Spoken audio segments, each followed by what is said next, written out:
Belajar punya mindset semua yang terjadi di hidup kita itu adalah qadarullah. Semakin sering lo mempertanyakan takdir, maka akan semakin susah untuk lo dapetin hikmahnya. Sadar gak sih, sebagai manusia kita tuh sering banget mempertanyakan takdir. Sering berandai-andai akan kejadian-kejadian yang udah terjadi gitu di hidup kita. Padahal kita tuh lupa kalau misalnya memang semua kejadian itu, terlepas apapun keputusan yang kita ambil, ya bakalan terjadi juga gitu. Karena emang udah qadarullah, udah bakalan terjadi aja gitu.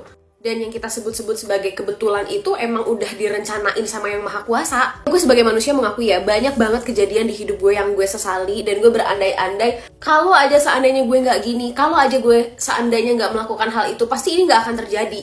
Sampai pada banyak kegagalan di hidup, gue juga masih mengeluhkan dan menyesali banyak sekali hal.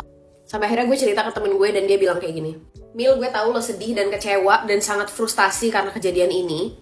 Tapi percaya deh, mungkin ini emang bukan jalannya aja. Mungkin emang Tuhan gak ngeridoin lo di sini. Jadi mau seberusaha apapun lo, akan ada aja hambatannya. Dan itu bukan salah lo juga. Terus gue berpikir kayak, oh iya ya, gue menyalahkan diri gue sendiri atas kesalahan yang gue buat karena gue gagal. Padahal mungkin sebenarnya emang bukan di situ keberhasilan gue. Tuhan gak pengen gue berhasil di situ. Mungkin Tuhan menyiapkan sesuatu yang jauh lebih baik adanya di depan. Dan kalau gue berlarut di kegagalan yang satu itu, gue akan semakin susah untuk dapetin hikmahnya. Terus gue pernah juga ikut satu kajian dan di situ gue dapet insight yang bagus banget.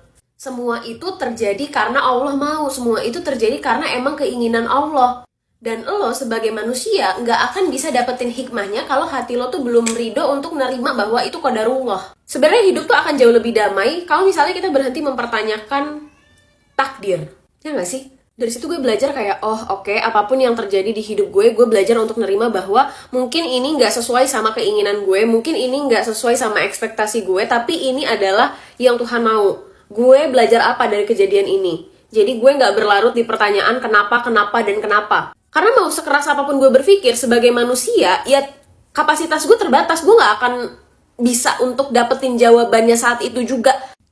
Tapi setelah gue belajar untuk menerima kalau segala sesuatu itu terjadi karena qadarullah, hati gue tuh jadi jauh lebih lapang sehingga ada ruang ikhlas dan gue bisa menerima bahwa oke, mungkin ini bukan yang terbaik buat gue. Mungkin menurut gue baik, tapi ternyata bukan yang terbaik buat gue. Dari situ karena ada ruang ikhlas itu, gue akhirnya bisa punya kapasitas untuk improve diri gue lagi, untuk lebih semangat lagi bahwa apa ya yang bisa gue usahakan yang barangkali memang buat gue gitu. Karena memang klisenya ya kalau memang bukan buat lo, mau lo jungkir balik pun gak akan lo dapetin. By the way, gue mau ke taman sore ini sama Ginger, kucing gue. Biasanya gue ke taman sendirian, tapi gue pengen ngajak Ginger aja sih kali ini. Kalau lo belum pernah ke taman sendirian untuk sekedar duduk memperhatikan orang sekitar atau baca buku, cobain deh kata gue. Di hidup yang penuh ketergesaan ini, rasanya memang lo tuh perlu mengambil jeda sendiri gitu loh. Hal yang membuat gue tetap waras adalah melambatkan waktu.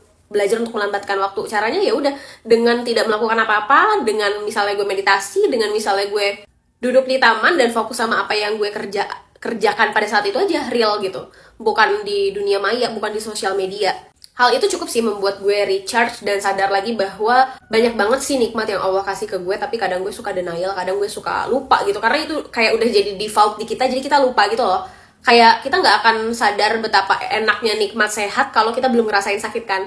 Nah makanya ketika gue duduk di taman, gue bisa, motor gue ada bensinnya, gue bisa jalan ke sana, gue bisa nikmatin, gue bisa ngerasain semua di sana itu pakai panca indera gue jadi lebih bersyukur bahwa oh ya ternyata banyak banget nikmat yang Allah kasih ke gue.